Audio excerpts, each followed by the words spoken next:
I want to shout out our very first member of the Calm Collective's exclusive membership, Keith Merritt. You can check him out at @Keith Merritt on YouTube. Keith is officially part of our Adventurers Collective, entrepreneurs, creators, and explorers. Our Facebook group is free and open for adventurers ready to connect. And for the leaders building brands, our website membership is a selective space designed for serious entrepreneurs. So, Keith, welcome to the journey. If you're ready to explore with us, start at the Calm Collective today.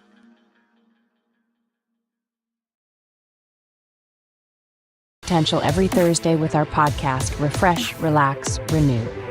Join Coach Racquel as she guides you through personal development journeys. Each episode focuses on actionable steps to enhance your personal journey. The podcast features 3 main segments to keep you engaged. We start with discussions on trending topics relevant to your growth. Then we unbox solutions to common challenges we face daily. Finally, stay updated with fresh funding opportunities each week. Tune in every Thursday for new episodes, and see you there.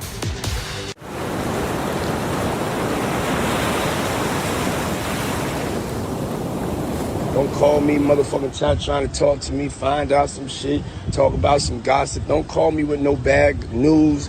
You know what I'm saying? If you ain't calling me to uplift me, if you ain't calling me to I'm not 911, I'm not in the mood, don't call me unless there's some love on the other end of the phone. Matter of fact, I'm working. I don't want nobody to call me. You know what I'm saying? Everybody do them. And oh my goodness. So today's episode was grand. It was just grand. And for today, we unboxed this amazing book, The 4 Agreements. And I shared the 4 agreements with you. So please watch to learn about those. Very, very important. I also unwrapped my Ferrero Rocher chocolate with nut in the middle. Delicious. And we had one. And I also unwrapped this Welch's non-alcoholic sparkling grape juice. And as you can see, I just poured me another glass. So that's what we did today. I hope you enjoyed. Thank you for watching. Please remember to like, share, comment, subscribe, share with a friend. Let me know your thoughts. I love to open new packages. There will be the latest information on the top funding opportunities for entrepreneurs who are seeking funding.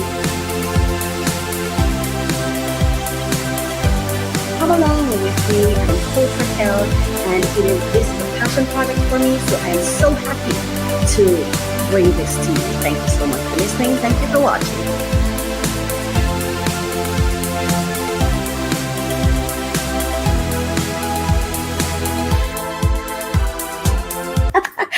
Oh my gosh, I just love the music. Don't you love the music? I think it's just so happy. It just it puts me in such a joyous mood. And welcome to today's podcast, Refresh, Relax, Renew. And we're still here.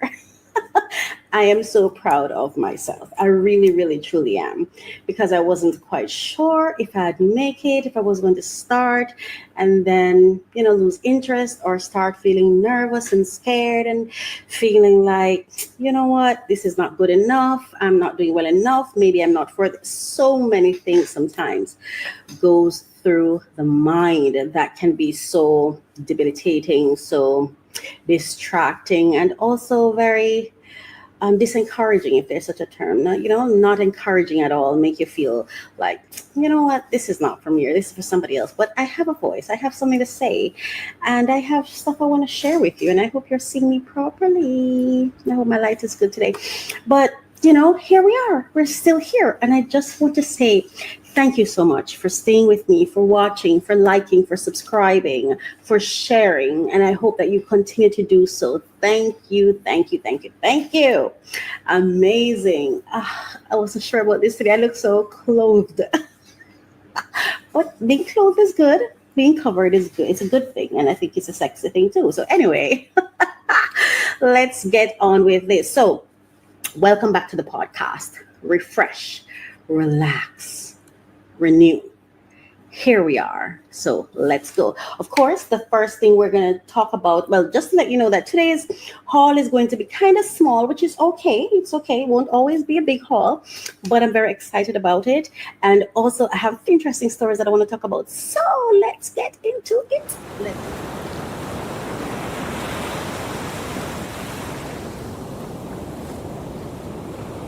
Hey, curious minds, ready to unbox your next big find?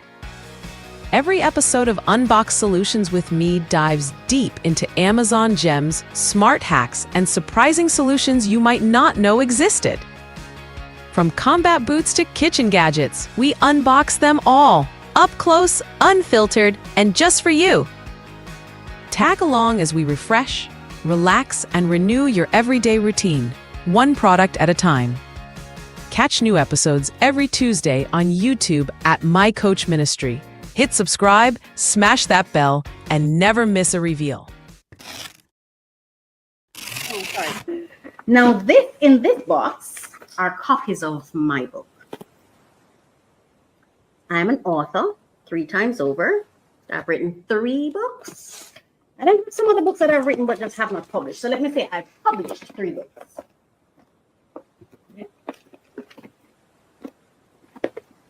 You have to hear that. Yes.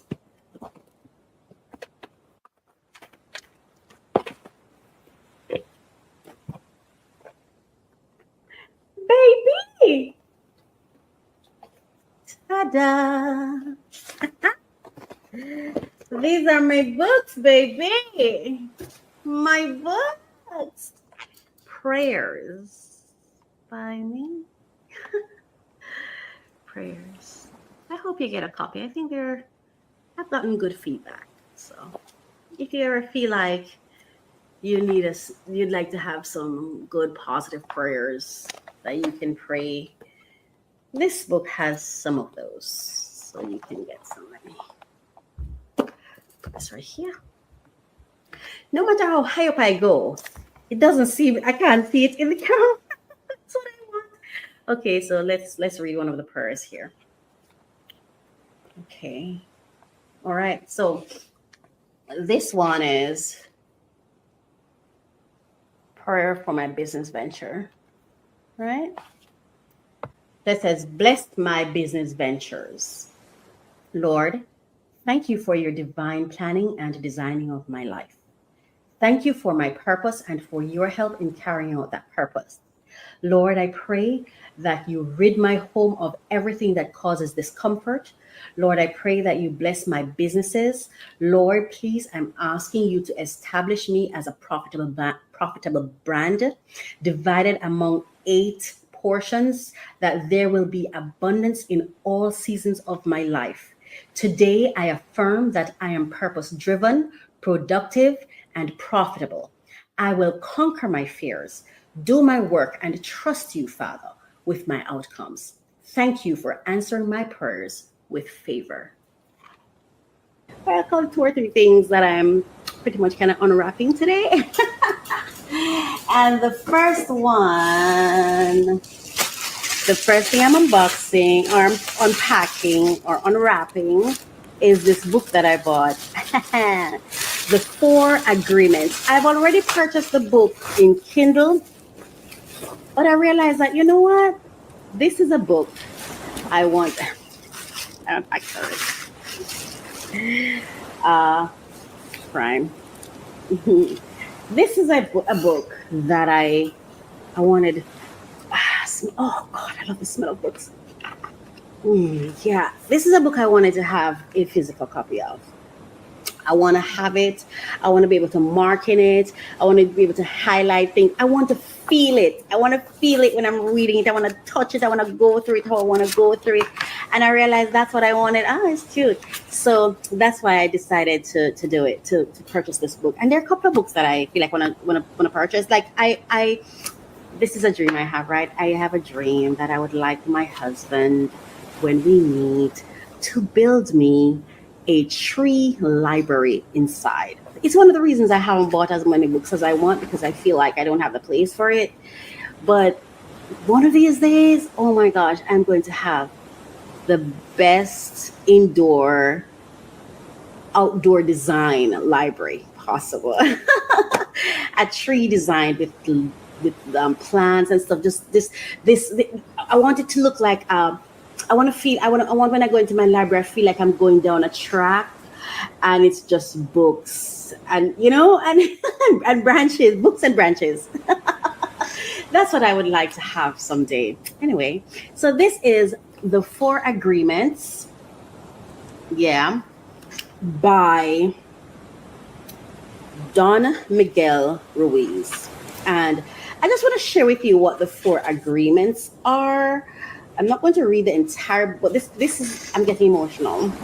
I can feel my eyes welling up with tears. Like, this book changed my life. It was one of those books that really, really changed my life because, how do I explain it? For so long, like, I feel like I was so conditioned that I would just do things without thinking, as though I had to do them. You know what I mean? Like, I wasn't in awareness of the agreements I was making with myself by following blindly. And this was one of the books, because I have quite a number of them. One of the books that really, and as a matter of fact, when I first heard about the 4 agreements, it was like a PDF document that I got. I think it was like a workshop that I went to, and I got the PDF document. I went through it, and I'm like, oh my gosh! And I went and I read the book. You know what I mean? And he has also the 5th agreement. I also have that book, but it's on my Kindle. Powerful stuff. Like, I just think, so I just want to share them with you. The first agreement is be impeccable with your words. Let me just see if I can give you a synopsis of what that is on page 25. Be impeccable with your words, it says. It says the first agreement is to be impeccable with your word. It sounds very simple, but it is very, very powerful. Why your word? Your word is the power that you have to create. Your word is the gift that comes directly from God. The Gospel of John in the Bible, speaking of the creation of the universe, says, in the beginning was the Word, and the Word was with God, and the Word is God. Through the word, you express your creative power. It is through the word that you manifest everything. Regardless of what language you speak, your intent manifests through the word. What you dream, what you feel, and what you really are will all be manifested through the word. Wow. Thank you, Mr. Ruiz, for your book. And the next agreement, the second agreement, don't take anything personally. Oh my gosh. This is one of the best advice I've ever been given, because again, I was in this it's like I was on autopilot in life. It's like I was in autopilot. I was so conditioned that I was doing things. I was waking up in the morning because they said to wake up in the morning. I was doing 9 to 5 because I'm supposed to do a 9 to 5. I wanted to get a particular house in a particular way with particular furnitures because that's what they say. Why? What I had to learn is people are going to share their gifts. I have to first learn who I am so I can decipher what to take and what to leave. Anyway, the second agreement is don't take anything personally. The next 3 agreements are really born from the first agreement. The second agreement is don't take anything personally. Whatever happens around you, don't take it personally. Using an earlier example, if I see you on the street and I say, hey, you're so stupid, without knowing you, it's not about you, it's about me. If you take it personally, then perhaps you believe you are stupid. Maybe you think to yourself, how does he know? Is he clairvoyant? Or can everybody see how stupid I am? Wow. That's number 2. Let's move on to number 3, the third agreement, page 63. Wow. Powerful stuff. Take nothing personal, because to be honest, but when you really, really, really think about it, it isn't personal. It's just people expressing themselves. sometimes, for example, like even on Facebook, like I might post things and persons will draw to certain conclusions because they express it, I know, and they think I think a certain way, but sometimes the very thing I post was just something that ran through my mind. Sometimes I'll say something because I was watching a movie. Sometimes I'm crying about something that has nothing to do with me. It's just something that was evoked in me because I saw someone go through something, and I have thoughts about that thing that they went through. So it's not personal. It really is not, unless you're having a discussion with someone and you request for them to be personal with you. No, that of course is a whole different context. For example, if I say to you, can you please tell me what you think about this video? I'm still not going to necessarily take what you say personally, but I have a personal interest in your response. That's what I'm saying. Okay. So the third agreement, don't make assumptions. Oh, this is something I really, really try hard not to do. We have the tendency to make assumptions about everything. The problem with making assumptions is that we believe they are the truth. We could swear they are real. We make assumptions about what others are doing or thinking. We take it personally. Then we blame them and react by sending emotional poison with our word.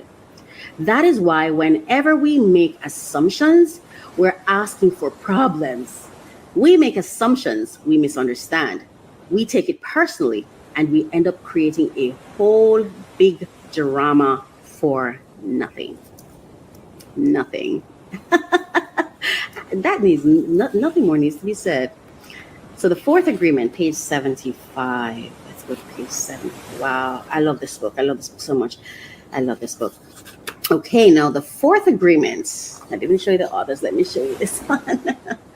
The fourth agreement. I'm so happy to be here. I'm so grateful. I'm so humbled. Anyway, there is just one more agreement. There is just one more agreement, but it's the one that allows the other three to become deeply ingrained habits. The fourth agreement is about the action of the first three. Always do your best. This is what I always say. I always say to myself, when I used to struggle, and especially when I change that word, when I've had serious challenges, or when I get to a place, and even though I'm at such a place too, because I'm at a place with, will I ever get married? Will someone ever love me? Will my husband ever find me, or will I ever find him? And I feel so stuck in a way, in that I feel like there's nothing I can do. And I've always, whenever I come to this place, I always say to myself, have you done your best? Have you done your best? And if I am confident, and if I feel like I'm speaking the truth when I say I've done my best, then I'm okay with leaving the rest. I have this thing that I say, well, it's a voice in my head, and the voice in my head for me is my God, is my understanding of God. And I always have this voice in my head that speaks to me. And I remember one day the voice in my head said to me, Racquel, by the way, I'm not sharing my name on my, I'm Coach Racquel. Did I say it? Forgive me if I did not. But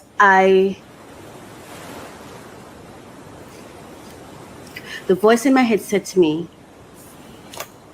if it's bigger than you, it's because it is bigger than you. Which for me, the meaning was, it's now divine. Because if it's bigger than human, then it's now divine. So leave it in God's hands. It's divine. If it's bigger than me, then it is bigger than me. And also, it being bigger than me could also mean seek someone else who may be wiser, smarter, have more access to more resources. Seek help. Seek help. And I have to learn the difference between seeking help from a regular person, or if God is just saying this is in his hand. You know what I mean? So even in doing our best, it includes seeking help, not just trying to fix the thing ourselves, but also seek help. And if we feel like we've exhausted all all we have in our arsenal, all we have in our toolbox, all the resources we have access to, then that's enough. Anyway, I'm going to read the next thing he says here. He says, under any circumstances, let me go again from the top because I interrupted. There's just one more agreement, but it's the one that allows the other three to become deeply ingrained habits. The fourth agreement is about the action of the first three. Always do your best. Under the circumstances, always do your best. No more and no less. But keep in mind that your best is never going to be the same from one moment to the next. Everything is alive and changing all the time. So your best will sometimes be high quality and other times it will not be as good. When you wake up refreshed and energized in the morning, your best will be better than when you are tired at night. Your best will be different when you are healthy as opposed to sick, or sober as opposed to drunk. Your best will depend on whether you are feeling wonderful and happy or upset, angry, or jealous. I say this: own your truth moment by moment. As this says, do your best, the best you can in the moment. And trust the universe for the rest. Okie dokie now. So we're finished with this one. So let's now go to the next one. Am I going to share that? Do I share? Okay. So the first thing I'm going to share with you is my Ferrero Rocher. Is that how it's pronounced? Ferrero Rocher. There we go. So I'm opening this package with you today. It's so cute. And I have with this, I shouldn't have left it so far. Okay, so let's put this. Okay, let's move this up here and plus here. Okay, so the next thing I'm opening is this baby. So I'm opening these two with you today. Yes. So let's open them up, have a bite, and have a sip. All right. So have a sip with me and a bite with me. Let's pull this. Oh, let's do this one first. Okay. Let's see how it goes. This is kind of wet. So. All right. How do we open this? All right. Here we go. There's a little thing right here to open it. Yeah. I hear that.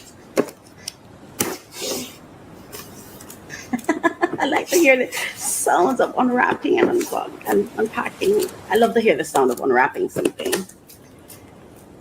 Ta-da! It's all over my hand now. It's stuck on there. Ay, ay, ay. Ooh. Oh, gosh. I smell nuts. I smell chocolate. Oh, yeah, baby. Look at that. Okay. So we're going to have one. This is already saying hello. It's already saying hello, so we're going to go with it. It was already saying hello. Hey. So, look at that. Oh, look at that. Look at that. Have you ever had this chocolate before? You haven't. This is what it looks like.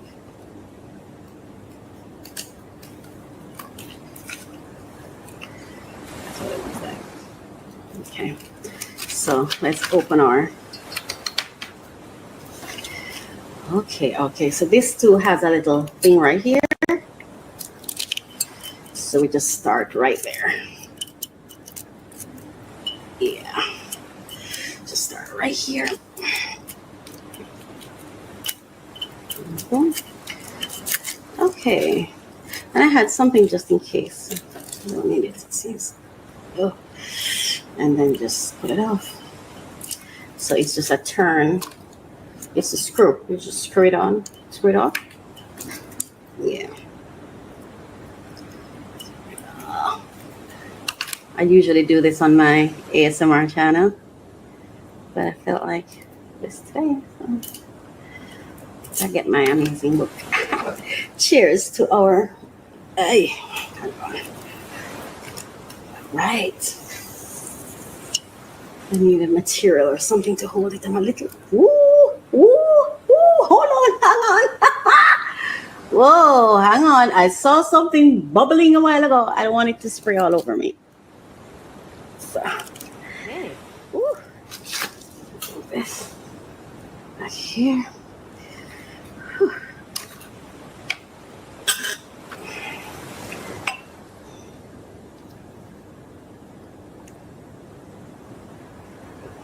All right.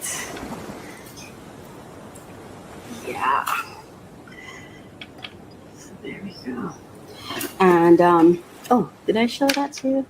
So that is Welch's non-alcoholic. There we go, right here.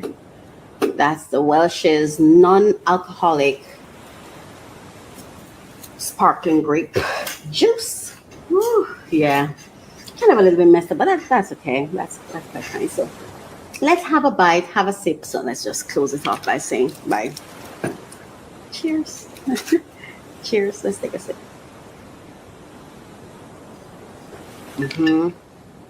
Oh yeah, it's very refreshing. Now we're gonna trot on over. Want to turn ideas into income? Say less. It's Free Money Wednesdays. Every week, we drop the hottest funding alerts, grants, scholarships, startup catch, and hidden gems. Tune in with the Free Money crew as we break down how to apply, win, and level up. From the blog to the tube, we've got you covered. Visit mycoachministry.com/blog or subscribe on YouTube at mycoachministry for the latest drops. Welcome back to Free Money Wednesdays, episode 26. And this is our segment 2 of the Refresh, Relax, Renew podcast.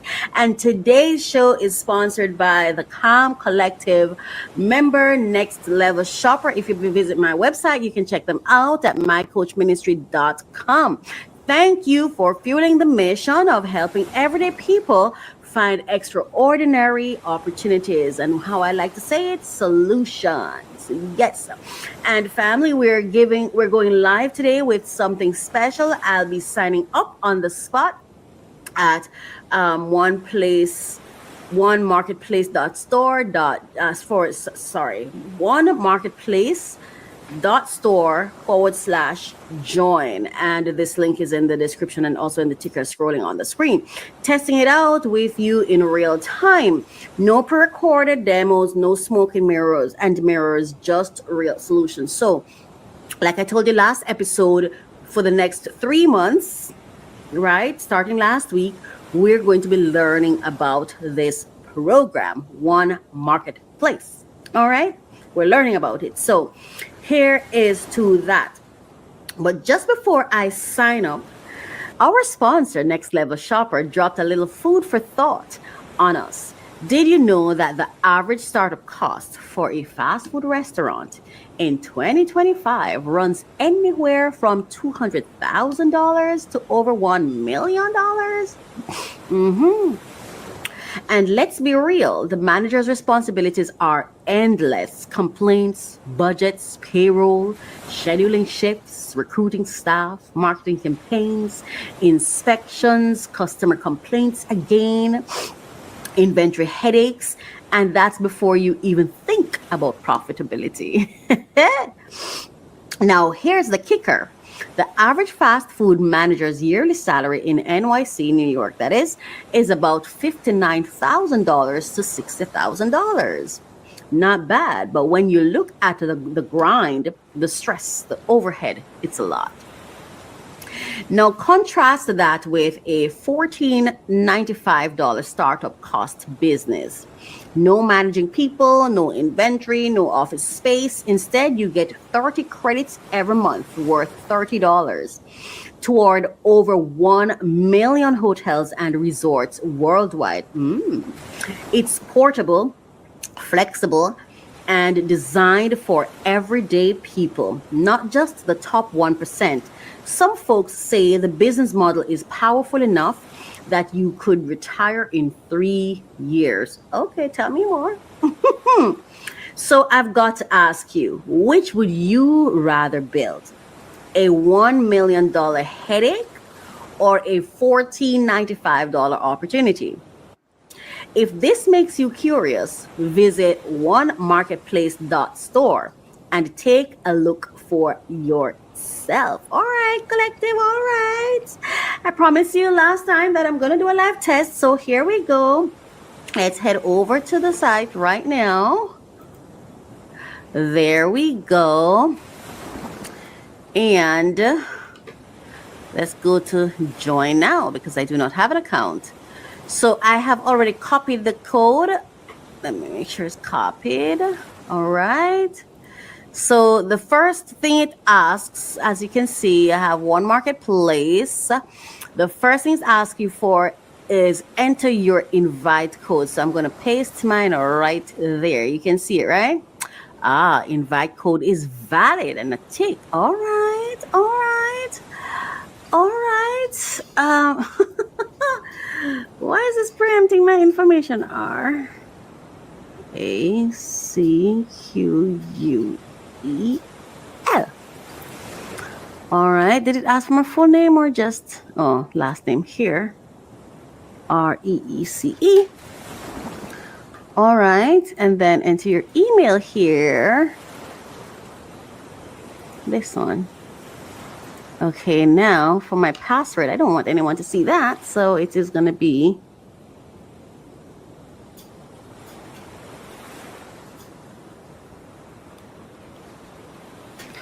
all right. And then hit I agree to the terms. So it is protected by, and you can click on the link to see what the terms are. All right, let's hit sign up. Password, please enter a valid password. Okay. All right. You know, to be honest, I don't like websites that tell me what my password should be. Enter your password. All right. Let's see. All right. Sign up. All right. Okay, registration successful.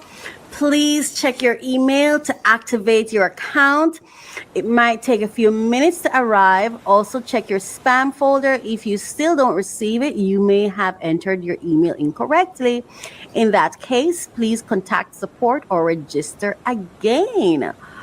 All right, so let's go to my email. Yes, right here. All right, so it says, and this is the one that reads, activate your One Marketplace account. And it says, hi, Racquel. Thank you for registering at One Marketplace. Please click the link below to activate your account. If you did not create an account, please ignore this email. Okay. This is what happened. When I click the email, this is where it takes me. Your account has been activated successfully. Please log in to continue, right? But before I log in, I want to show you the next email that I got. This is the second email I received. All right, so it says, welcome to One Marketplace. Can you see? Yes, it says, welcome to One Marketplace. Hi, Racquel. Thank you for joining One Marketplace. As a shopper, you always get the best price on our products and services. What's next? One Marketplace is launching in 4 stages during 2025 and early 2026. The website will improve as we grow, including cool features to the back office. New products will be added at every stage. An ever expanding product global marketplace will be launched by late 2025 2025, early 2026. If you ever want to earn commission, you can upgrade to a smart shopper upgrade to Smart Shopper for only $14.95 anytime. So you can actually sign up. So I'm going to click it now and show you what happens. Let me tell you what I like about this.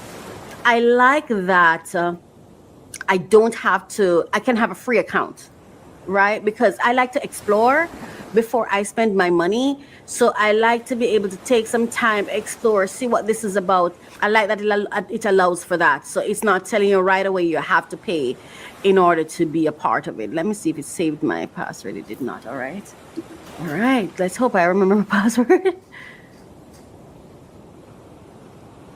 You have logged in successfully. Okay. Save that password. All right. So as you can see, do you see that red button where it says Smart Shopper is right? So it takes me right here. We have the dashboard. Let me see what happens when you hit dashboard. Okay. All right. So, okay. So I even got an invite code without having to pay $1. That's interesting. So you see where it has here the overview, invitees, earnings, marketing. This is pretty cool, actually. Invite people to start earning. Okay. All right. So it says start earning by sharing your invite code.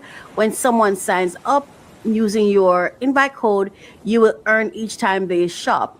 If they become a smart shopper, a new community pod is created, allowing you to earn on up to 2047 positions over month. Sorry. 2047 positions every month. I think that should be. Okay, share easily by using the share button. So you can just hit share and okay, cool. Upgrades access. You have Smart Shopper, and then you have, this is called Voyager. So upgrade to Smart Shopper to access. So you have to do this one first. All right, so you can share it. You can do different stuff. All right, and then you have your invitees. So you see the pods, the customers. Okay. All right, and then you'd see your earnings over here. This seems pretty cool to me. Now, again, remember, we're just learning this. We're just learning. So let's take the time to learn it before we make any big decisions. Let's take our time. All right, so more earnings coming soon. Membership earnings have just been released. Okay, mass pay withdrawals and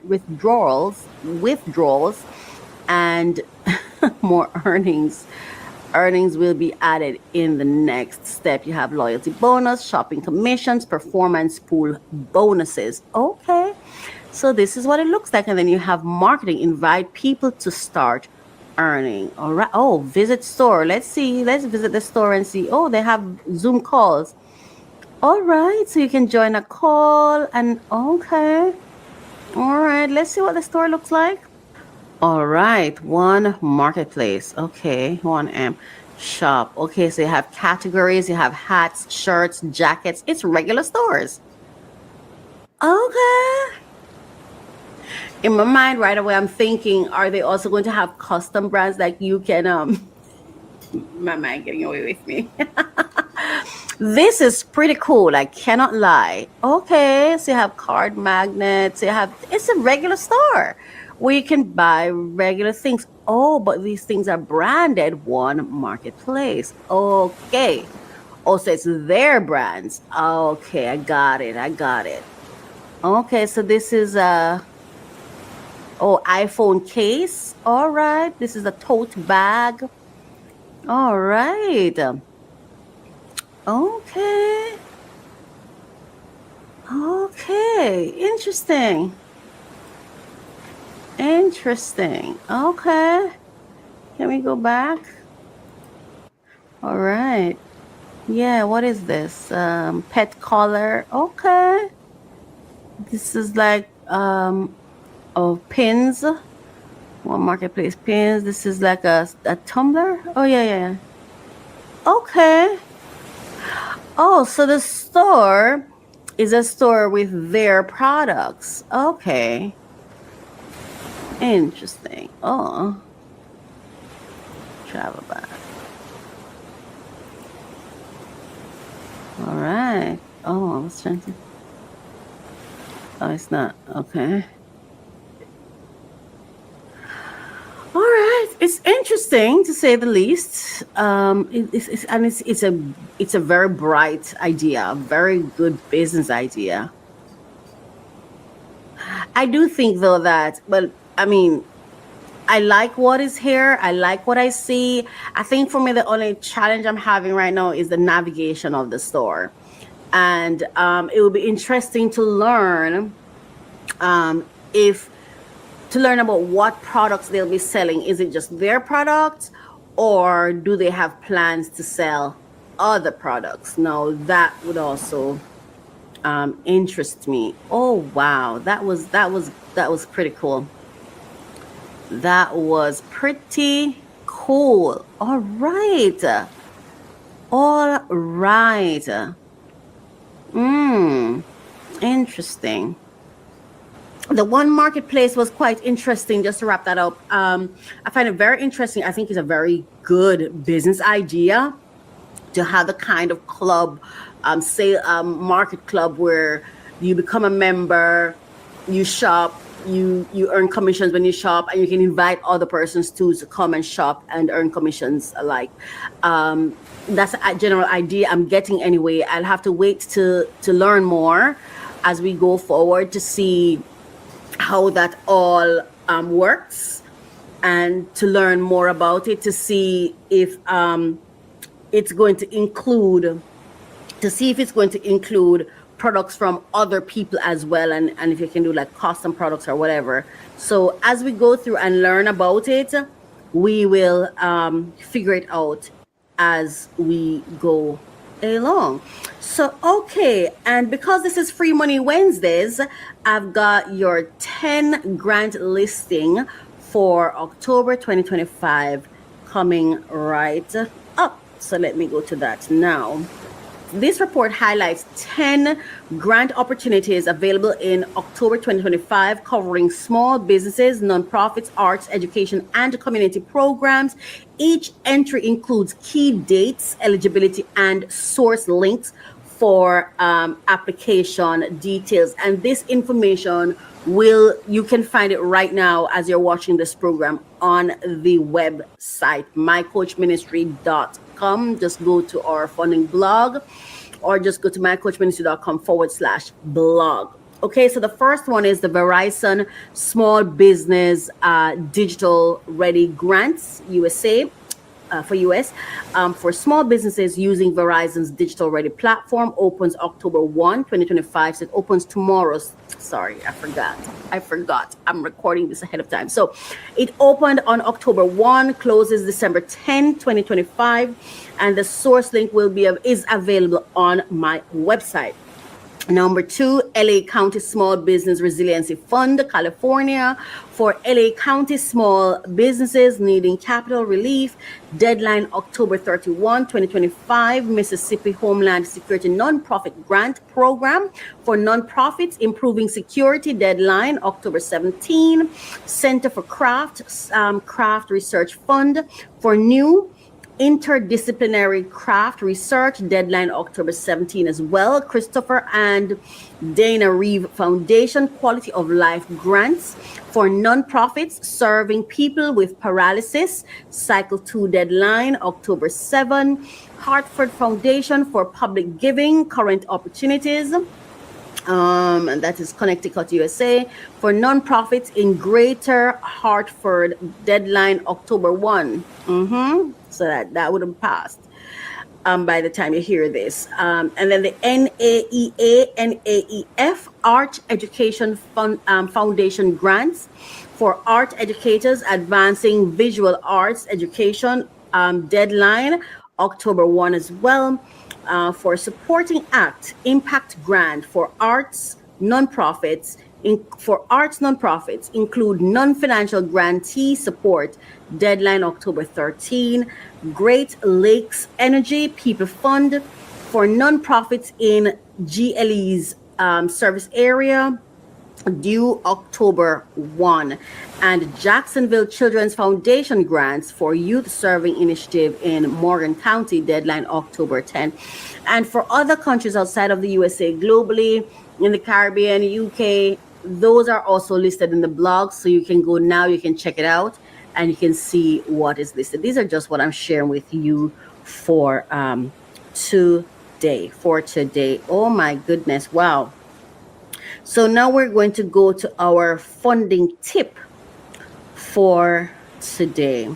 Choose your job like a CEO, like you're a boss. Do not choose your job as though you're an employee. All right? Stop looking for a job like an employee. Start looking like a CEO. What does that mean? Research the company as if you're about to invest in it. Walk into interviews with solutions, not just skills. Position yourself as someone who adds measurable value, not just someone filling a role. Remember, CEOs don't just apply, they negotiate partnerships with their future. Right? So the graphic you're seeing on the screen right now, where it says choose your job like a CEO, and this was our the Calm Collective weekly boost that I'm sharing with you as a tip, right? Choose your job like a CEO. Justify why this job. Does it bring capital, skills, network, or time? Optimize. How will you use it? What can you extract beyond a paycheck? Build. What will it help you create that outlives the job? Which job choice today will best serve my entrepreneurial goals tomorrow? That's the question you have to ask yourself. Which job choice today will best serve my entrepreneurial goals tomorrow? These are things you should ask yourself as you go out and you seek a job, or what I like to call a client. That's your client.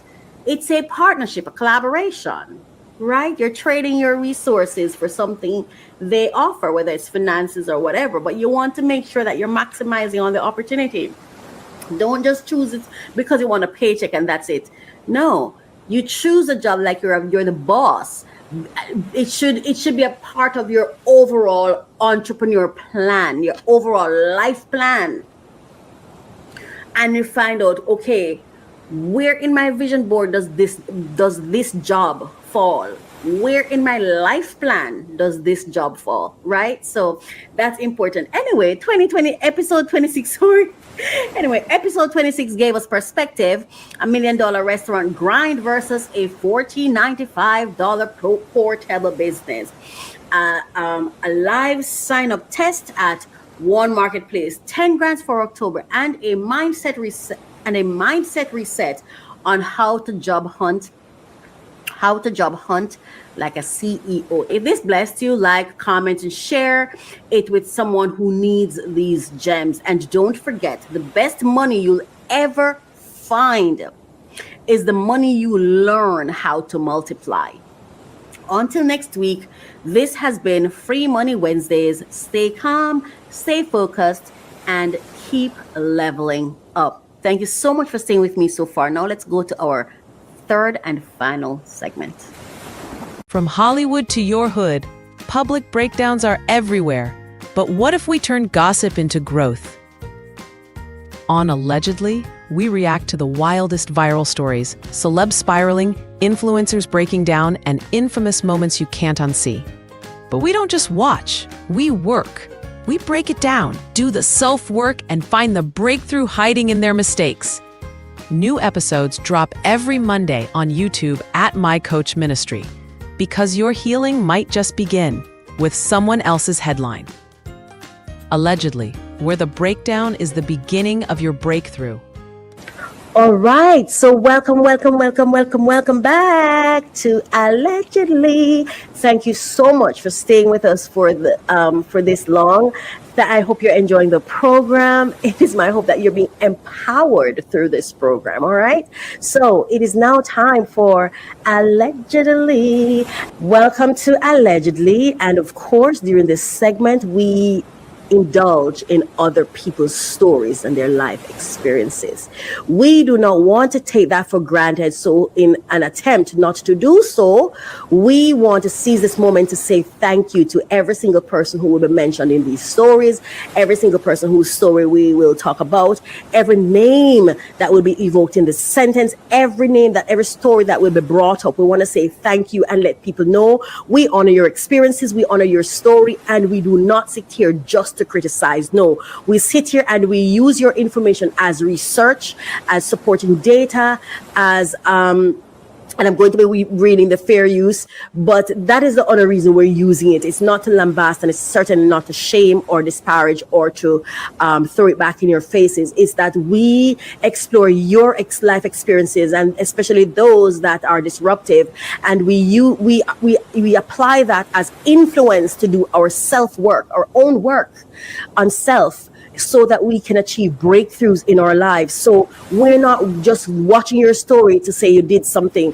We are using your story as a mirror to look back at ourselves, so we can look into our own selves to see, what is this telling me about myself?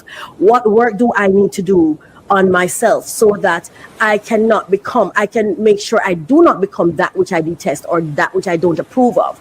Because often it's not just in the mind that change happens when you think about something. No, we have to do the work. We have to do the self-work, whether it's going to therapy, whether it's going to get educated, whether it is having conversations that are challenging, whatever it is, we need to do that self-work so that we can experience breakthroughs, because there is wisdom to be gained and garnered from the experience of others. So now we're going to go to the copyright disclaimer. All right. So copyright disclaimer under Section 107 of the Copyright Act 1976. Allowance is made for fair use for purposes such as criticism, comment, news reporting, teaching, scholarships, and research. Fair use is a use permitted by copyright statute that might otherwise be infringing. All right? Until our children are rooted in the worth of their own reflection, they will forever chase themselves in the shadows of others, believing the variety outside is the supreme, the worthy, the goal. But in the pursuit of imitation, they risk becoming a mummified echo of who they truly are, oppressed not by chains of others, but by the abandonment of self. You may look at this picture of this little boy looking at himself in the mirror as, oh my God, that's who I'm going to become. It's not inspiration. It's dehumanizing. Why can't the person in the mirror also be the same tattered person with all the accolades and achievements that he hoped for? Why can't he remain himself? Furthermore, what is tattered and what is decent? Who determines that?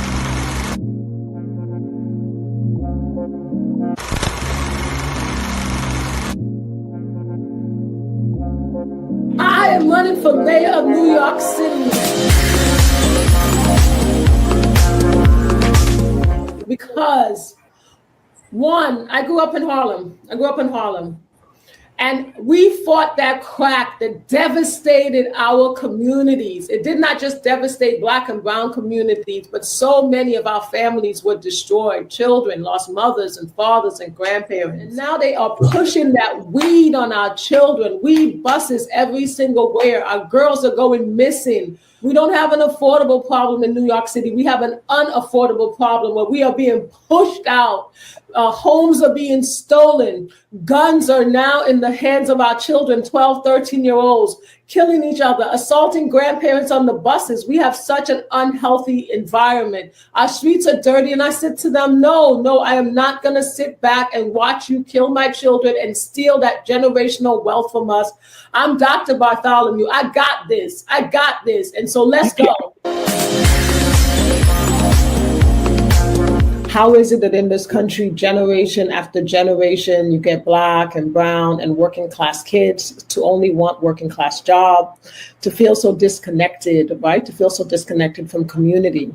So what do I want to do about it? So all of the things that you've described is really saying that we have an unhealthy ecosystem, that things are not working. Our schools are challenging, the subways are not working, our healthcare is not working. And so now we need to build a healthy ecosystem. And how we go about building that ecosystem is being very intentional about our priorities, very intentional about our priorities. So let me tell you one of the first things I'd like to do in New York City, and then I'm going to connect the education piece as to why this is so important. Across this city, as I mentioned, for every dollar, we don't make any money. We make less than half a penny. We have so many entrepreneurs, we have barbershops, we have beauty shops, and nobody has ever invested in them and see them as part of the network of care for our young people. So I'd like to do business hubs across the city, not just one, not two, but zip code by zip code. And drop business hubs across the city and bring in our entrepreneurs, those who have 40, 50 years of experience. I was just at Denny Mo's and I did a meet and greet. He's been there for 48 years as a business owner, and no one has ever asked him a question about how do you work with the young people? How do you support them? So bring him into the hub. In this business hub, let us give our businesses the training, the skill sets, the coaching, the mentoring that they need in order to grow their businesses and in order to grow themselves and be financially stable, so that they can now reach into the community and hire our youth. We have over 300,000 people in this city who have impacted by criminal justice system and they can't get work. So they can either be the entrepreneur in the hub, or more importantly, these businesses can now reach into our community and hire these individuals and hire youth who are in our communities and they feel left behind. They are abandoned. I'm in every borough, especially in the evening time. I talk to my young people. They're sitting on the steps and they're smoking weed and they feel like if they've been abandoned. And so we now have to reach for them. These business hubs will also create opportunities. So when you see young people 18 to 25 to 30, they're still in bikes, they're still in these things. It's because they don't have opportunity. And it is opportunity that has been intentionally stolen across our community and in particular in Black and brown communities. In the business hub, I'm going to bring VCs in there, bring Wall Street. I don't have an issue with Wall Street. I just think that they've been allowed to be vultures in our community, and you need a leader that says enough. Bring the venture capital in there. When the venture capital gives you a matching dollar of $50,000 or $500,000, I will match it. People say to me, Dr. Bartholomew, that can't be done. Well, let me let you know, New York State has been giving businesses matching VC dollars for the past few years. And none of our leaders in our communities has said this to Black and brown businesses. Instead, they give us food pantries, they give us thank yous and proclamations, and we get nothing. So we have not had the opportunity to be uplifted. These VC funds have been done across the country. I've worked in places like North Dakota. I've worked up in California. And so we're not investing in businesses. So the business hubs are critical to developing our community and a healthy ecosystem and really bridging that intergenerational conversation between our youth and our young people. In the context of education, I am your education mayor. I've worked with schools across the country. I did one of the largest audits of Rikers Island before anybody even started thinking about what was happening in Rikers Island. I spent over a year there looking at what was happening around our communities. They just told your students they couldn't bring cell phones to school. I get it that the devices give you vices, but we must now say to children, the cell phone is not just for Instagram, baby, and for Facebook. This is one of the most advanced pieces of technology ever made. You could trade $1 trillion a day on Wall Street, $1 trillion a day from your cell phone. And so those expectations, those low expectations and that low mindset is what's killing you. And so they use your pain in order to hide the truth. And so they just gave a company $20 million to buy cell phone bags. You say, oh, my kids are not learning. I want them to do more things, to get off the devices. They bought cell phone bags. They didn't buy jump ropes for girls. They didn't buy art. They didn't buy music. They didn't buy swimming. I'd like to teach 1.5 million children how to swim. Swimming is a real equity issue. It also builds confidence. We have so many pools in New York City schools. the boilers are not working, and so the kids can't swim because the water is too cold. There's no plan and there's no roadmap. It's time that you put a leader in place that's really going after the salt of the earth. That's who I am. I'm going after the things that I know matter, and that I know matter in terms of communities across this city. Across this city, children are hurting. In New York City right now, no one wants to say that the rate of the most dangerous things for Black and brown children and all children, suicide, picking up a gun and deciding that you want to kill yourself because you feel so disconnected and no one and the services are not reaching you. Suicide, no one is teaching our children any driver's ed. Our children are dying on that expressway out in Long Island.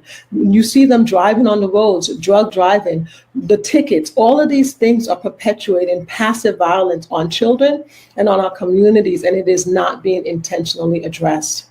I want to also say to you that New York City is not poor. We have so much of the taxes, the red light cameras, they are killing us with this, taxing us heavily. If you are a mom dropping your child off in the morning time, you can get 3-4 tickets every week. They design the streets so you can't drop off a child who's disabled. You can't drop off a senior, but you can get tickets. We're not poor. Our mayor and our city council just gave $400 million to renovate Fifth Avenue, $400 million to renovate Fifth Avenue. That money did not go to gun violence and all of the things that you just spoke about. I've worked with all schools. I've worked with charter. I work with public. I work with Islamic day schools. I've worked with all. What we need to focus on is schooling. You can't close charter schools. If that horse has already left its stable. It's already left. And a lot of people who are in charter schools, they're there because the public schools were not motivating. We're not doing it. And we know that there's the money issue, right? There's a deeper issue around the fact that a lot of companies get tax breaks. International companies get tax breaks for investing in our neighborhoods that we don't even know about, right? But what even our charter schools want is that they want schooling. They want to figure out how to uplift their children to compete. So the data across the board is that our children are not competing. Now, let me be clear about the data. National Assessment of Educational Progress in 1978 said that Black children were at 13%. 4 decades later, you've only gained 1 percentage point. You're at 14. White children, education in this country has flatlined. White children were at 86%. That data has come down. They're lower than 40. They have flatlined. And so we now need to decide, who are you really competing with? Where's the competition? Our children are not told, look up on the world. They're not given the love. They're not given the support. We have left our children, and it's time for us to take our children back. It's time for us to give them the programs, not just the programs, but give them the things that they feel confident in, that they can connect with our seniors. Our seniors are sitting in senior centers all day alone. And our young people are in schools alone. We got to now bridge it. He had regular indicators of his work. And so as mayor, I plan on having clear indicators, weekly indicators. Where are we with NYCHA? Where are we with this? And I don't have a problem if the numbers are not great. Let's keep going at it. You don't solve problems overnight, but you need somebody who fundamentally cares about you, cares about New Yorkers and our children. Our children are dying with the weed, they're dying with the guns, and it's just picture day for leaders. Picture day after day, and no money and no opportunity. I need help. I'm the candidate that got on the ballot with less than $2,000. Nothing. They expected me to walk away. I got almost 5,000 signatures, and they expect Dr. B to have walked away. I'm a fighter. My name is Selma. I'm a fighter, and I'm inviting you to a good fight. Fight with me right now, because the other candidates have the money. I live in the Bronx, raised my son in the Bronx. My son was named the Rising Black Scientist of the Year. Bronx 12 won't even give me a 5-second interview. Why? Because I'm talking truth to power, and I'm speaking to this. So you have groups. I need help right now. I need people to lift me up. I need people to put on some t-shirts, walk the days, walk with me over the next couple of weeks. Fight with me, because you heard that people are undecided because they know when morally bankrupt people are at the table. How can we elect morally bankrupt folks? Like, it doesn't make sense. So I do need help. My priorities are the people. So first 100 days, I plan on cleaning up New York City streets. They're filthy. They're just filthy. They're nasty.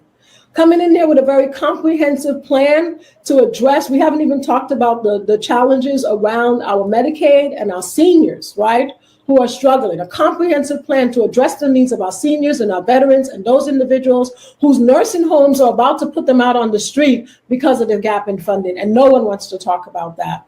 A comprehensive plan to now address our schools, education, and businesses. Our businesses in COVID, more than 80% of businesses were decimated, didn't get any help, any relief. I know that because I was challenged in this space. So my priorities, yes, safety, cleaning up the streets, addressing the needs of our seniors, and going after the salt of the earth, son, our education, our businesses in New York City. Let's go. Don't be silent. What I'm finding that really is hurting in some ways is kind of like I see the pain where people have opted out. That's why our children are hurting. The adults have opted out. They've opted out. They've opted out. They've decided that they can't have relationships with our children. What are you talking about? Those are our kids. Those are our children. And it's time the adults be adults in our children's lives. No more opting out. That's it. So they're opting out when it comes to me. Oh, Dr. B, I'm so sorry that's happening. Sorry. I can't put sorry in my gas tank. I love you. I love you. I love the city. I love our children. I love our people. I love all. I've worked with all people. I see the humanity in us. And I'm asking to be your mayor. I'm asking to be the first woman mayor, the first Black woman mayor for the city of New York, because I am confident. I'm confident in my leadership. I'm confident in my brilliance. I'm confident in my drive in order to really go and solve some problems and to really address the needs of the people and the needs of our children. You can go to drselmab.com, hit the button that says donate. Yes, please do. Please donate.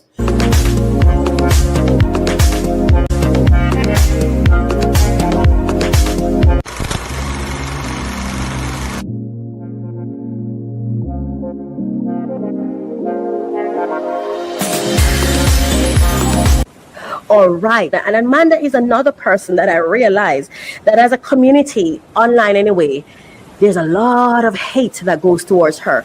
And sadly, it seems it goes towards her because of her authenticity. She refuses to stop being herself and speak her truth. And some of us cannot handle, we don't have the self-bandwidth, the self-love bandwidth to withstand another person's profession of love for themselves and their positions, because we're so insecure in our position that we're threatened by another person's perspective. And another thing that people do, and people do this a lot to me too, you share something and they, for example, I just spoke about T.S. Madison. Everybody's not going to say, oh, so you love people who are are trans persons, you love my man being dressed up as a woman, whatever. I never had that discussion with you. I told you I respect the woman. I told you I respected that person. How on earth do you? I'm telling you, sometimes some people get to they use this one thought you shared and have this whole thing. Which is why sometimes someone said they like us and we think we're falling in love because we think it means they love us and they're going to live for us the rest of their lives. No, what the person said is what the person said. If you want to learn my position on another topic, it's up for discussion. We can have a conversation. But don't make any assumption on who I am because of one thing that I said or I stood for. I am a multifaceted person. I'm a dynamic being. I'm unlimited, baby. Unlimited. So now we're going to go to Amanda Seales. Two things I want to spotlight from her conversation. She had what they call, I think it's called Surrounded. It's where you have Amanda Seales, a Black radical, and she's debating with 20 Black conservatives, right? It was a very, very not eye-opening, because everything that went on there, that's what I see every day online.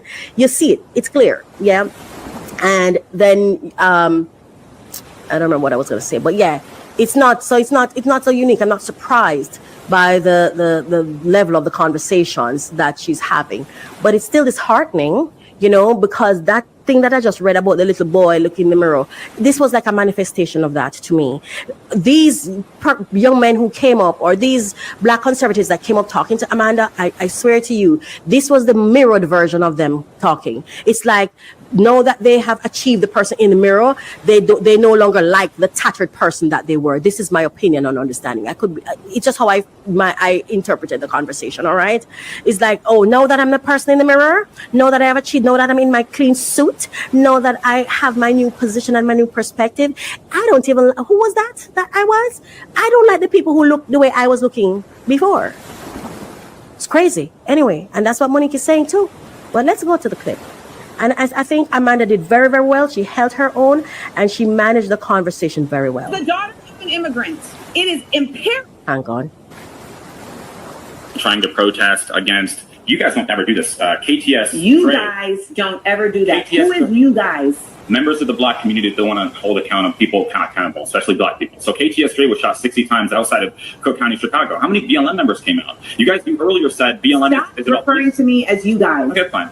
So, for example, we had a really good example of this where it's not a police, because I remember you. Where are you from? Where am I from? What do you mean by that? Like, what state am I from? Where was I born? Where do you live right now? I live in Florida. I was born in Angola, though. I was born in sub-Saharan Africa. Okay. Where did you grow up for most of your time?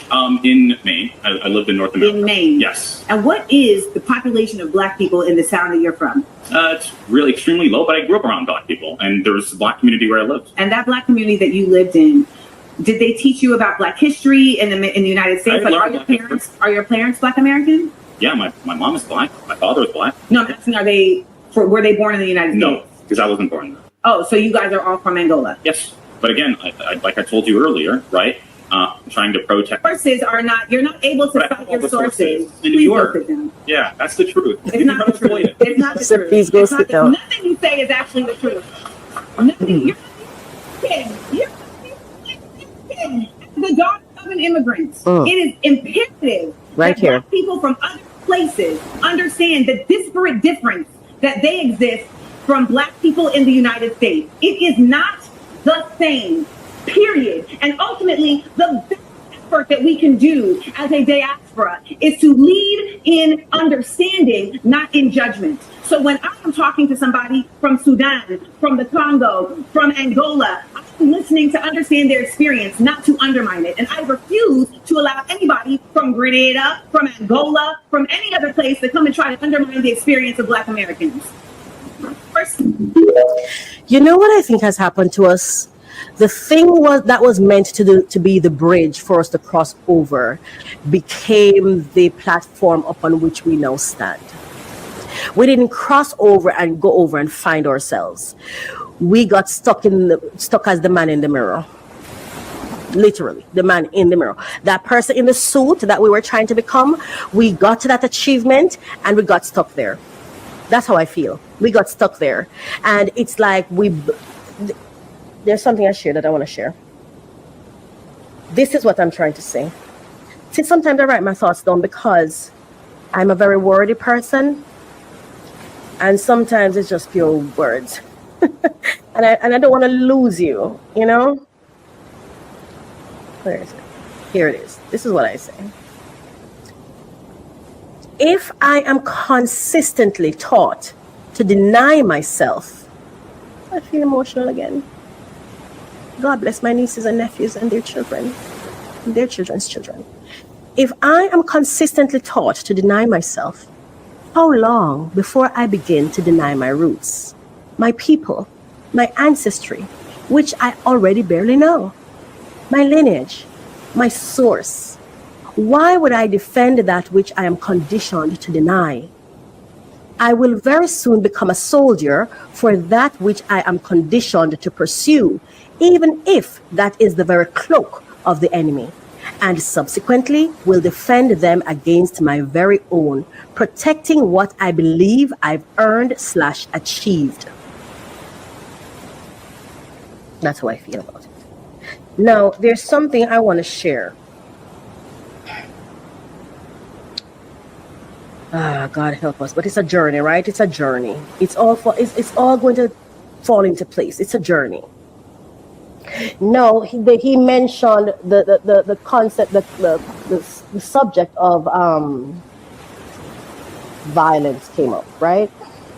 So there's something I want to share this. After I watched this episode, I went on and I did a little research for myself. Yeah, I used Chat GPT and I did some research for myself. I wanted to understand. I wanted to get an understanding of the violence, the statistics on the violence in the Black community versus that in the white community, Black on Black crime versus white on white crime. I wanted to see the disparity. I wanted to see how wide wide the difference between them was, because for too long I think there's been this idea that the Black on Black crime is to such immense proportion it far outreaches or surpasses that of any other race, right? Or that of the white race, because that's the one we're always compared to. But I do believe that crime is a proximity thing, right? But that's just my belief. You'd have to do the research to find out what it really is. That's just what I think. Anyway, so Black on Black violence. The graphic I'm showing on the screen right now. When people say Black Americans are the most violent, and that's why the Black community is failing, the data tells a different story. As this chart, the one above me, shows, violence is not unique to the Black community. It's largely interracial. People harm those they live closest to. See, there we go. 72% of crimes against Black victims are by Black offenders. And I just want to say this because this was in the information that I found, but I don't necessarily have here. These data is just based on what has been reported, okay? And I needed to see the source. So let me. All right, I needed to see the source for the data. All right, it's there, right? Yeah, it's there. All right, so 72% of crimes against Black victims are by Black offenders. 68%, that's 4, less than the 72, 68% of crimes against white victims are by white offenders. That's only a 4% difference. The truth, proximity and access, not race, are the strongest predictors of who commits violence against whom. This isn't about one race being more violent. It's about addressing systemic conditions, environments, and opportunities for real safety and change. Because I hear this being used against the Black community a lot, or rather, very often. And I thought, no, I need to do my own due diligence, to get this for myself, right? Now, I want to share this, but I'm going to share Amanda's clip again before I read this clip. I want this here. The dark immigrants. It is imperative that Black people from other places understand the disparate difference that they exist from Black people in the United States. It is not the same, period. And ultimately, the best effort that we can do as a diaspora is to lead in understanding, not in judgment. Not in judgment. Talking to somebody, I say the same thing for my Jamaicans who migrate and talk about Jamaica. To understand their experience, not to undermine it. And I refuse to allow anybody from Grenada, from Angola, from any other place to come and try to undermine the experience of Black Americans. Right there.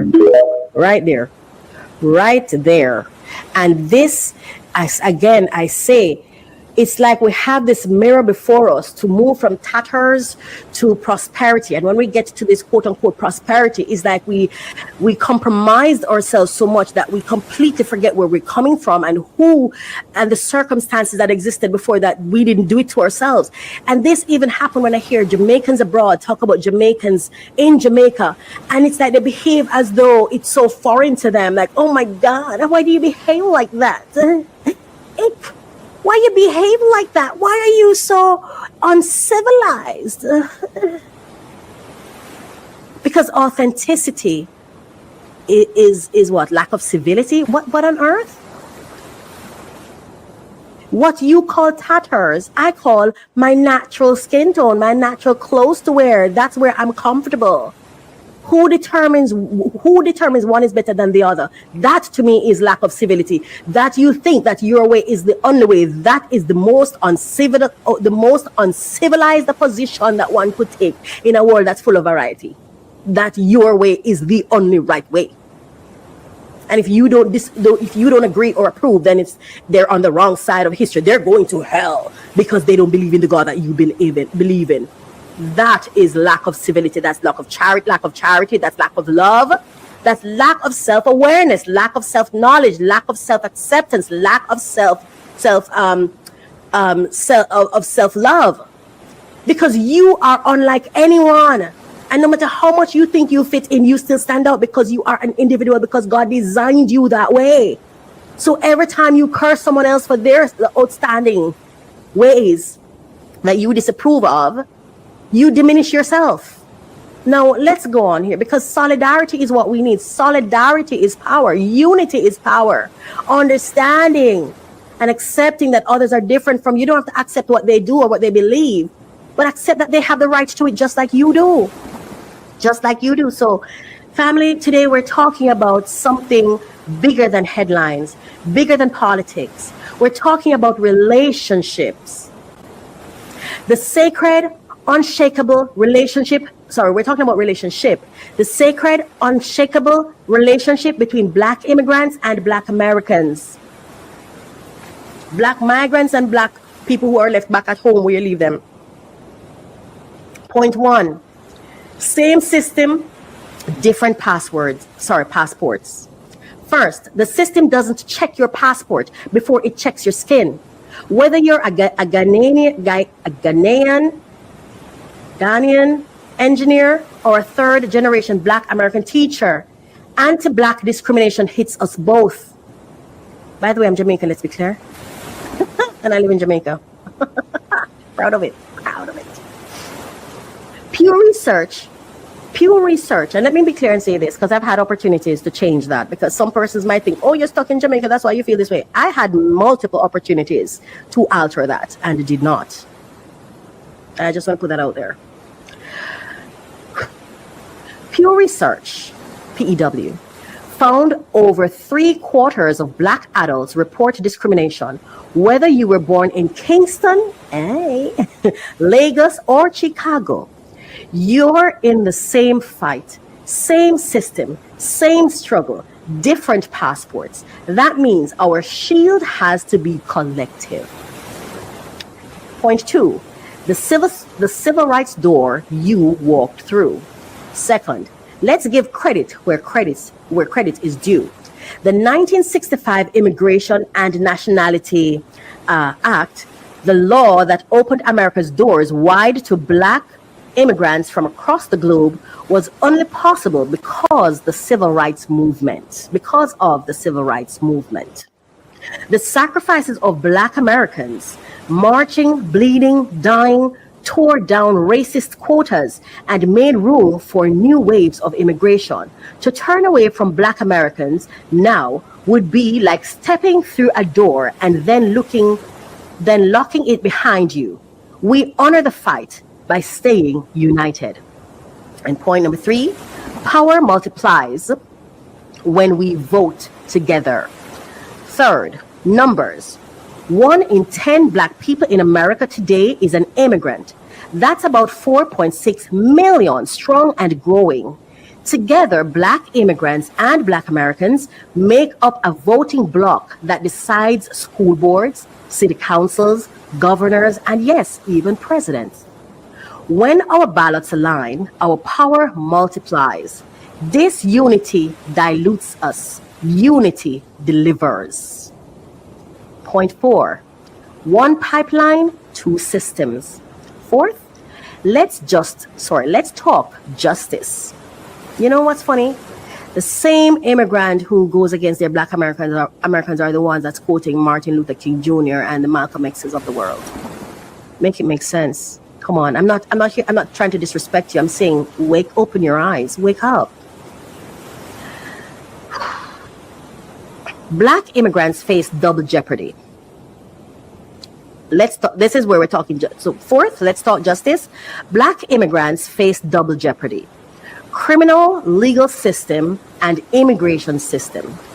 Over-policing pushes our people into jails, and from there into detention centers, and even deportations. And let me just pause right there and tell you, Does it stop at deportations? What I want you to ask yourself is, how do they use those of us they capture over there to have influence in our countries here? For example, when a Jamaican migrate and let's say somebody, the feds or whatever, hold one of them to use them against the Jamaican government system as leverage or whatever. Do you think that's a thing that could happen? Do you think that they could the system over there could use our people to have leverage in our country? I want you to think about that, because that's something we need to think about. Data shows Black immigrants are disproportionately detained and abused in detention. But here's the truth. Criminal justice reform and immigrant rights reform are the same fight. Protecting one another is protecting ourselves. And I'll say this, even if it had nothing to do with slavery, it had nothing to do with immigration, it just had to do with people from a similar group, just scattered about the world. How can it not be more powerful if we unite when we come together? Yeah, numbers increases power, right? And access.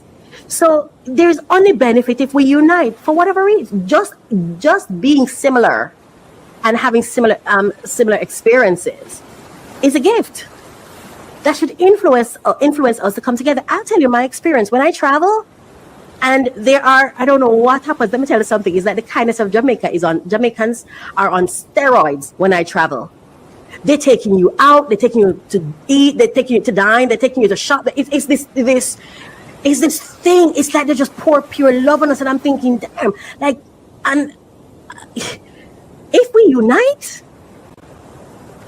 anyway, that's how I'm gonna say. Point 5, representation equal resources, right? Resources. 5th, representation. The 2020 census undercounted Black people by about 3.3%. That's billions of dollars lost in schools, clinics, housing, and infrastructure. Both Black immigrants and Black Americans pay the price. But when we organize together, make sure our families are counted, make sure our neighborhoods are seen, we bring resources home, solidarity doesn't just feel good. It funds future. It funds the future. Right? Yes. And this is something I'd like to say. For me, this is my opinion, my interpretation of the world.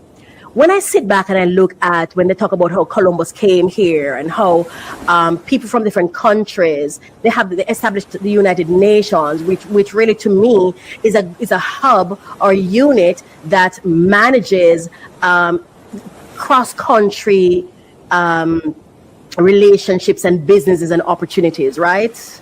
Hope I'm saying it wrong. Sorry, I hope I'm saying it right. Inter means here, there, and there, right? And intra means within. So I think it's an international, well, duh. I love myself, I swear. It manages international relations and relationships, right? And this is something I've been saying. I can't believe how full circle. This is a full circle moment, okay? For those who know, they know. I've been talking about this. It would be a wise Black person to seek to use travel as a business arm of their entrepreneurship goals, as an opportunity for business, to connect with your little kind, to connect with Black people. So for example, when you migrate as a Jamaican, you are able to build a business that connects both Jamaica and America. That's opportunities. That's new opportunities. That's new ideas. Yeah, that's some new stuff that people, when the Columbus and those people travel, I sat back, and what I was saying is I sat back and I realized that, hold on, these people didn't just get wealthy because they were in their countries doing things and selling things and building things. No, they became wealthy because they traveled. They traveled and established business or business opportunities, I want to call it, because they may have recorded it in history as something else, as discovery, blah, blah, blah. No, what you came here and did was establish business. You came here and established ways to generate income, to make you wealthy back home. You came here and generated wealth to make you wealthy and relevant back where you're from. Are we going to talk about it? It's my perspective. This is my view, my experience, what I've learned, what I've garnered. If you think I'm wrong, okay, that's cool. But this is how I see it. Travel. They go to different countries to establish relationships and establish businesses. They didn't earn all their money in their home country. They came where it was cheaper and where it was easier and established relationships, which is why when we go against each other, it works for them. Because if we only work with each other, how are they going to be able to come to Jamaica and make money if Jamaicans only decide to work with Jamaicans? They go around the world and they set up business networks. That's what I see. That's what I'm saying. Now, I have something else I want to share. Right? A whisper and a roar. So here it is. 5 reasons backed by receipts why our bond is sacred.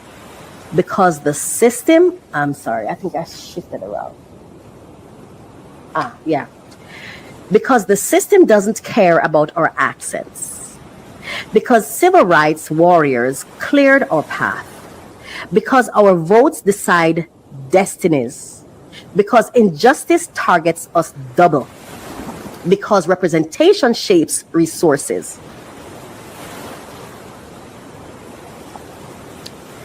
Anti-blackness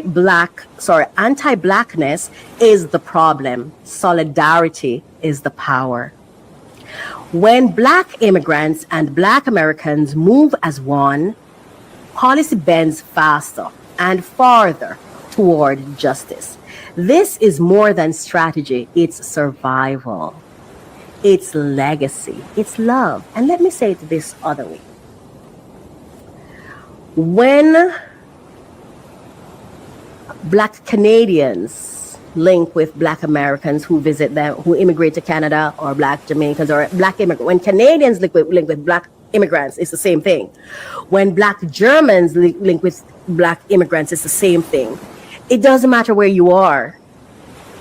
Even if where you live there is no racism, it still benefits. Solidarity still benefits you. Because when you put it, okay, it's like having a dozen mangoes and 2 oranges. Even the very look of it is more to look at. Right? So let's not miss out on opportunities to collaborate and strengthen and empower, because we're so busy in our trauma, in our emotions. Yes? All right. So we've come to oh my God, this is the end of another Allegedly segment episode. Thank you for staying with us. Thank you so much. All right. When you go to my website, mycoachministry.com, you'll see their Little Black Girl series. And I just want to share it with you. So this is our Little Black Girl series. Step into a world where wisdom wears pigtails and truth blossoms in the garden of imagination. Oh my gosh. So the Little Black Girl series is a series. It's something I really started on Facebook, and persons started saying to me, you should put that in a book. You should put that in a book. You should put that in a book. It is where when I have a breakthrough, I always go and I'm like, dear little black girl, believe in yourself. Dear little black girl, and I'll share something based on what I've learned. And then I decided, I am going to make this a series on my website, something not just for little girls, but for the little girls, the little girl inside of us. So I just want to introduce you to it. I hope you check it out. It really is just my message. And I'm going to say this, Sadiki, my little baby girl, Shauna, Cheyenne, oh my God, Regine, it's Rajani, my niece, and oh my gosh, I can't remember all the names, but all my nieces. I just want you to know that this is for you. Oh my God, Rochelle, that's the name I'm searching for. I hope I said everybody's name. I don't know all the names. Please forgive me. It's okay. This is for you. This is in honor of you. And I just want you to know that I feel a lot of flowers inside for you. I don't know what that word love means, so I don't want to use it too much. But when I think of you, I think flowers, and I just want you to live happy, healthy lives. Thrive. I want you to thrive. All right. So this is in honor of my nieces. Now, Little Black Girl, I have three. I've done 3 or 4 so far. We have the Dear Little Black Girls Empowerment Edition. Right. We have the Dear Little Black Girl Boss Moves Edition. So we have the Empowerment Edition, Boss Moves Edition. Then we have Dear Little Black Girl, Know God for Yourself Edition. And we have Dear Little Black Girl, Never Settle in, Dear Little Black Girl, 10 Things to Never Do Edition, right? Those are the ones that have been published so far. Let me just share some. That thing I was about to read. This one is one of the most powerful ones for me. Coach Racquel says, Dear Little Black Girl, never settle in an environment that deprives you. You deserve to thrive where your spirit awakens with joy and your light is free to shine. Dear Little Black Girl, never settle in an environment that deprives you. All right? Now, that is our thing on the Little Black Girl. Now, I wanted to just kind of share a little bit about my healing journey. For those of you who have been following me, you've heard me talk about being on this healing journey. And I just want to say I'm going outside again. And today that's what I'm reporting. I am outside again. For 6 years, I never went through my door. I stayed inside my house and I would just collapse at the door. I couldn't go through. And then for a while, I went out when it was necessary, but I was just petrified. I was in fear. And, now I've become stronger in that I understand my right to choose. I can stay inside if I want to for the rest of my life, and that will be okay too. But now the other day I caught a cold, or rather I was just coughing a lot and I wasn't sure what was going on. And it's like one morning I got up and I'm like, okay, I need to go walking. I need to get air, because that was something I've been doing since I was a child. I love to walk. Wake up the first thing in the morning is to just walk by myself, you know. And I found myself, I got up, I got dressed, opened my door, went, and I found this rock that is my friend. And in the mornings when I feel like it, more mornings than not, but I try to break up my pattern. I don't want to become, I do this every single day because I had an encounter that made me feel like, okay, break this up, because somebody's like, oh, every day you come out and you do this. And I'm like, okay, Racquel, patterns, you know? So I started, I do it, but then I try to break it up. So sometimes I just don't go, because I always work out at home. And if you follow me on my my fitness channel. Welcome to Kelly's Fitness Adventures. Discover your path to wellness.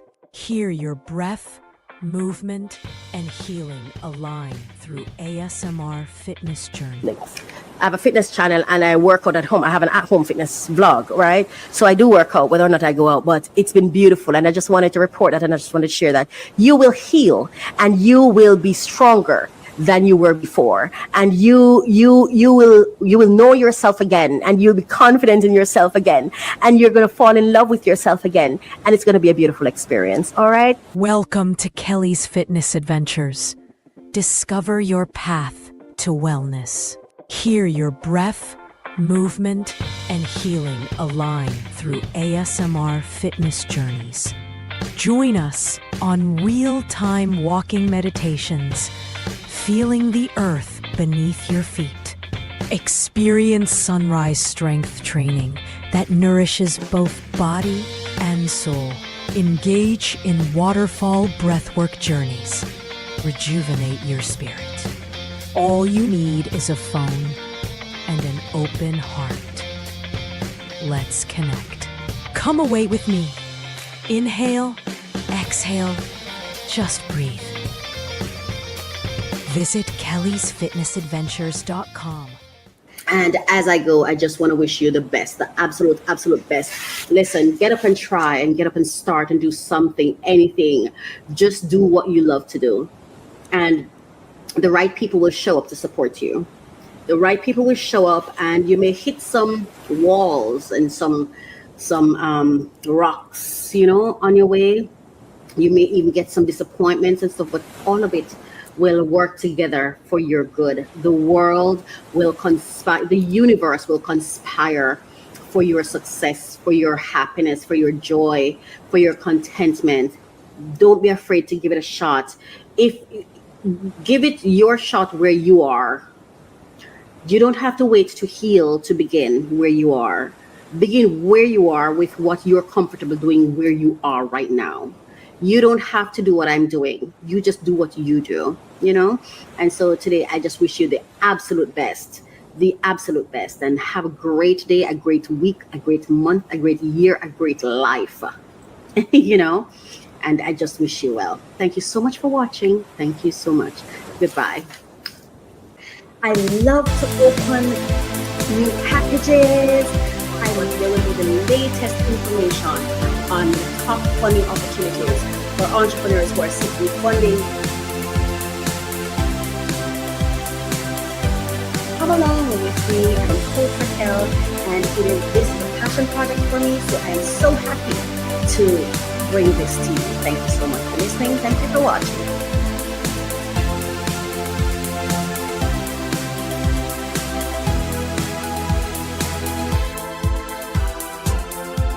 Unlock your potential every Thursday with our podcast, Refresh, Relax, Renew. Join Coach Racquel as she guides you through personal development journeys. Each episode focuses on actionable steps to enhance your personal journey.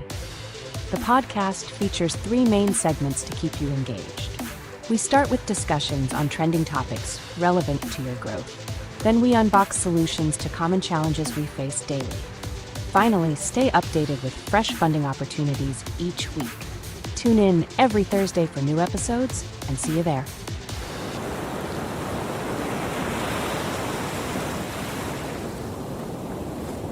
Welcome to mycoachministry.com.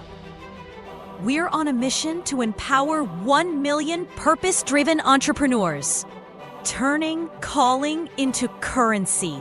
Through strategic coaching, we guide visionary leaders, brand elevation, and creative empowerment, helping leaders break barriers and own their identity. Build impactful, wealth-generating brands that echo across generations.